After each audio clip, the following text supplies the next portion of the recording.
नियोजन विभागामार्फत जो विभाग सन्माननीय मुख्यमंत्र्याकडे आहे या विभागामार्फत मराठा समाजासाठी अण्णासाहेब पाटील महामंडळ आणि सारथी ह्या दोन्ही विभागाचा निधी दिला जातो। अण्णासाहेब पाटील महामंडळाच्या मार्फत जे मराठा तरुण उद्योजक आहेत, बेरोजगार आहेत तरुण, त्यांच्यासाठी कर्ज पुरवठा केला जातो।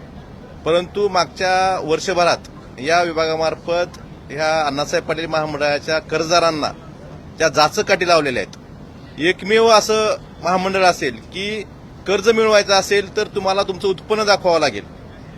त्यांनी एक परिपत्रक काढलं, जर समजा एका बेरोजगार तरुणाला 20 लाख रुपये कर्ज घ्यायचं तर त्याचं उत्पन्न कमीत कमी 8 लाख रुपये पाहिजे। मला सरकारला प्रश्न विचारायचा आहे की तुम्हाला हे महामंडळ बंद करायचंय का?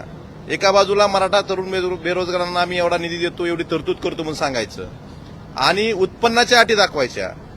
मला आपल्याला सांगायचंय की कुठलाही तरुण, बेरोजगार तरुण एखादा कर्ज घेत असेल तर त्याचं जर 8 लाख रुपये उत्पन्न असेल तर तो कर्ज मागायला कसं येईल? आणि ह्या अटी बँकेने लावलेल्या नाहीत, ह्या अटी महामंडळाने लावल्या आहेत एलवायसाठी। त्यामुळं आपण जर बघतो की मराठा समाज बहुतांश हा शेतकरी वर्ग आहे। 8 लाख रुपये जर त्याला निव्वळ उत्पन्न करायचं म्हणलं तर सोयाबीन, कापूस हे जी पिकं घेतो त्यातून 8 लाख रुपये उत्पन्न निघू शकतं का? आणि मराठा समाजासाठी जे अण्णासाहेब पाटील महामंडळ आहे हे बंद पाडण्याचा घाट ह्या सरकारचा आहे। आणि जे तरुण बेरोजगार आहेत, या बरेच ट्रॅक्टर असतील, टुरिस्ट गाड्या असतील, आपले जेसीबी असेल, हे जे वाहनं होते या वाहनांचा एलवाय बंद केलेला आहे। मग तरुणांनी रोजगार करायचा नाही का? आणि जुना अनुभव जर बघितला तर जवळपास ही व्याज परताव्याची रक्कम आहे, शासन फक्त व्याज परतावा देतं। 95% कर्ज हे रेग्युलर आहेत, 5% फक्त थकीत असतील। 95% रेग्युलर कर्ज असताना मराठा समाजाची फसवणूक करण्याचं काम हे सरकार करतंय। मी काल विधानसभेत याबाबत बोललेलो आहे। आणि मराठा समाजावर अन्याय या अधिकाऱ्यामार्फत केला जातोय, सरकारमार्फत केला जातोय। ह्या ज्या जाचकाठी आहेत, ह्या जाचकाठी जर नाहीत काढल्या तर मराठा समाजातल्या तरुणांना, बेरोजगारांना कुठलंही कर्ज मिळणार नाही। अटी लावायचं बँकेने लावाव्या ना, तर महामंडळ जर एलवायसाठी अटी लावत असेल तर हे अन्यायकारक आहे आणि हे मराठा समाजावर अन्याय हे सरकार करते। त्याचबरोबरीनं प्रत्येक आता 1,30,000 रुपये जर कर्ज पाहिजे असेल तर कमीत कमी त्याला 50,000 उत्पन्न पाहिजे। आणि जर 20 लाख रुपये कर्ज घ्यायचं असेल तर त्याला 8 लाख रुपयाचं उत्पन्न पाहिजे त्या कुटुंबाचं। 8 लाख रुपये जर उत्पन्न असेल तुमच्याकडे कर्ज मागायला कशाला येईल तो? उत्पन्नाची अट ही बेरोजगारांसाठी योजना आहे।